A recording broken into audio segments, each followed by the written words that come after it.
200 বছৰ পূৰ্বৰ ভাৰতখন কেনে আছিল ব্ৰিটিছসকল অহাৰ আগৰ পৰাই যদি আৰম্ভ কৰা হয় কেনে হ'ব তেতিয়া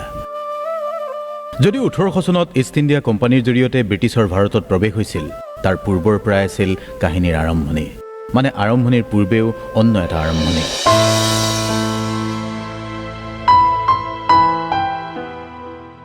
16 শতিকাৰ পৰাই ব্ৰিটিছে ভাৰতত সাম্ৰাজ্য বিস্তাৰৰ বাবে সুযোগৰ যেন অপেক্ষাত আছিল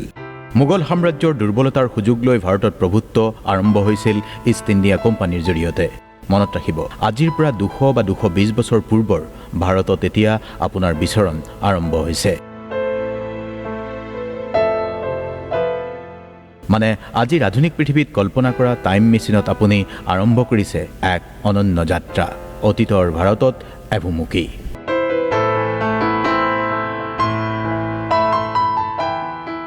ধৰি লওক 200 বছৰ পূৰ্বৰ এখন গাঁৱৰ বাসিন্দা আপুনি মানুহ দুনো তেনেই কম তেতিয়া গাঁও মানে এখন নদন বদন গাঁৱৰ ছবিও কল্পনা কৰিব পাৰে এখন নিৰ্ভেজাল গাঁও এতিয়াৰ পৰা আৰম্ভ হৈ গ'ল 200 বছৰ পূৰ্বৰ জীৱন আপোনাৰ আপুনি এতিয়া টাইম মেচিনেৰে 200 বছৰ পূৰ্বৰ ভাৰতত প্ৰৱেশ কৰিছে আৰম্ভ হৈছে আপোনাৰ 200 বছৰ পূৰ্বৰ জীৱন পৰিক্ৰমা পুৱা সোনকালে শুই উঠিবলৈ বাধ্য আপুনি কাৰণ তেতিয়াৰ ভাৰতবৰ্ষত বেলি উঠাৰ লগে লগেই জীৱন আৰম্ভ বেলি ডুব যোৱাৰ লগে লগেই কৰ্মজীৱনো শেষ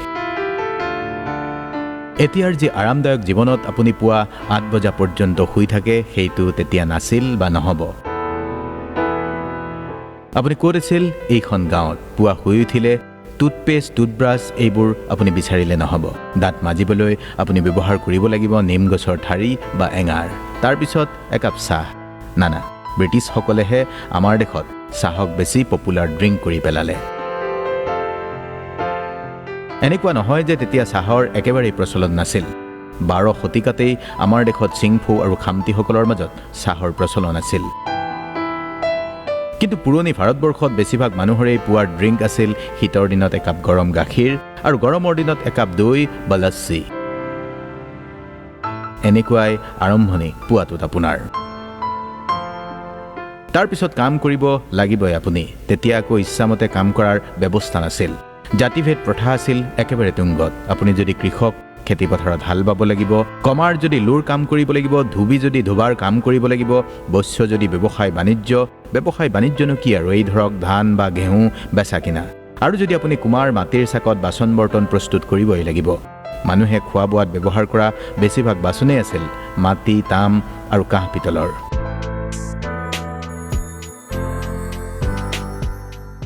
তেতিয়াও দুই এক ধনী বা ৰাজকীয় পৰিয়ালত ৰূপৰ কাঁহীবাতিৰ প্ৰচলন আছিল ফটোবোৰ চাই কিছু কথা আপুনি নিজেও কল্পনা কৰি ল'ব লাগিব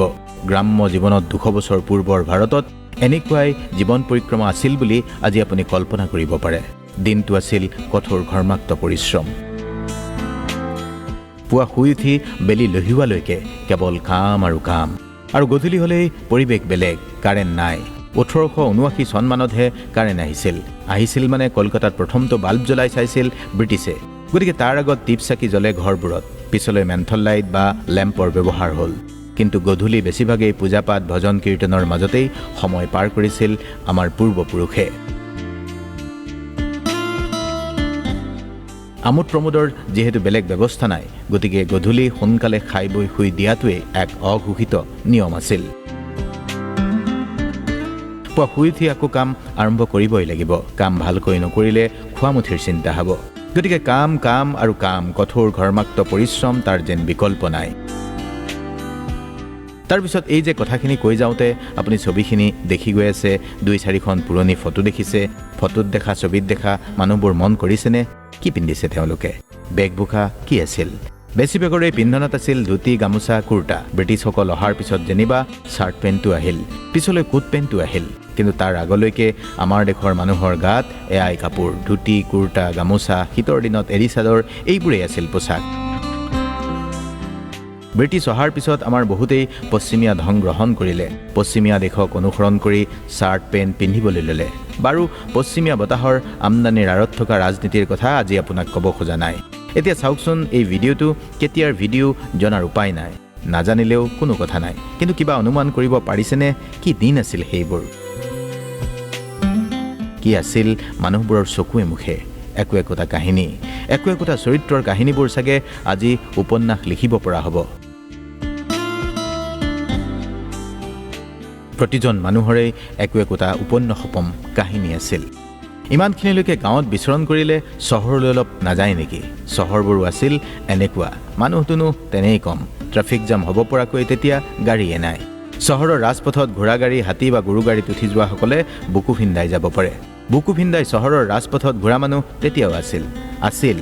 স্বভাৱজাত কথাবোৰ যুগে যুগে একেই তেতিয়াও আছিল দুৰ্বলীৰ ওপৰত অত্যাচাৰ চলাব পৰা সবল মানুহ তেতিয়াও আছিল শ্ৰেণী সংঘাত বেছিভাগ মানুহেই অলৌতলৌকৈ ঘূৰি ফুৰিছিল বেছিভাগৰে আছিল কৰ্মৰ সন্ধান কিছুমানে আকৌ দুই এক ফেক্টৰীটো কাম কৰিছিল তেতিয়াও বেমাৰ আজাৰ আছিল মানুহৰ কলেৰা হাইজা হ'লে বহু মানুহ একেলগে ঢুকাইছিল আজিৰ দৰে চিকিৎসালয় নাছিল কিন্তু কলেৰা হাইজা গ্ৰহণী মাৰিমৰকত বহু মানুহ ঢুকাইছিল চহৰ হওক বা গাঁও বেমাৰ হোৱা মানেই এক জটিল পৰিস্থিতি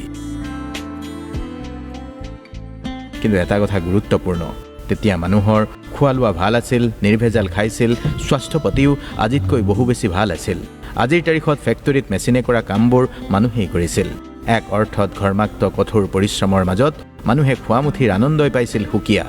আজিৰ দৰে খোৱা বস্তুৰ তালিকাখনত আছিল অনেক খাদ্য দৈ ক্ৰীম আদি দুগ্ধজাত খাদ্যৰ পৰা বিভিন্ন প্ৰকাৰৰ দালি শাক পাচলিৰ পৰা আমিষভোজীৰ বাবে বিধে বিধে আছিল মাছ মঙহৰ তালিকা এতিয়া অলপ কাম কৰাৰ পদ্ধতিবোৰো চাই লওক লাহে লাহে মানুহৰ কাম কৰাৰ ধৰণকৰণত পৰিৱৰ্তন আহিছে কেনেকৈ কম কষ্ট কৰি অধিক কাম কৰিব পাৰি তেনে সৰঞ্জামো দেশীয়ভাৱে প্ৰস্তুত আৰু ব্যৱহাৰত মানুহে গুৰুত্ব দিছে কিন্তু কি আছিল 200 বছৰ পূৰ্বৰ সেই মানুহবোৰৰ হাতত কিমান আছিল পৰিশ্ৰম কৰাৰ শক্তি আৰু সকলোতকৈ ডাঙৰ কথা কোনো প্ৰদূষণ নাছিল তেতিয়া চৌদিশে এক মুক্ত বতাহ মুক্ত উশাহ হ'ব পাৰে আজিৰ আধুনিক যুগৰ বহু সুবিধাই তেতিয়া নাছিল কিন্তু আছিল বুলি ক'লে আছিল এক নিৰ্ভেজাল জঞ্জাল মুক্ত জীৱন হেৰুৱাবলৈ বেছি নাছিল পাবলগীয়াও বেছি নাছিল এক অৰ্থত বেছিভাগ মানুহে আছিল সুখী ব্ৰিটিছ অহাৰ আগলৈকে মোগলৰ ৰঙা চকু আছিল যদিও আমাৰ অসমত কিন্তু বেছ সুখেৰে আছিল মানুহ সুখ মানে ধৰি লওক খাই বৈ আৰামত কটাই দিব পৰা জীৱন আজিৰ তাৰিখত আমাৰ দেশৰ জনসংখ্যা 140 কোটিৰ বেছি 200 বছৰ পূৰ্বৰ অখণ্ড ভাৰতত জনসংখ্যা আছিল মাত্ৰ 16 কোটি সকলোৰে বাবে স্পেচ আছিল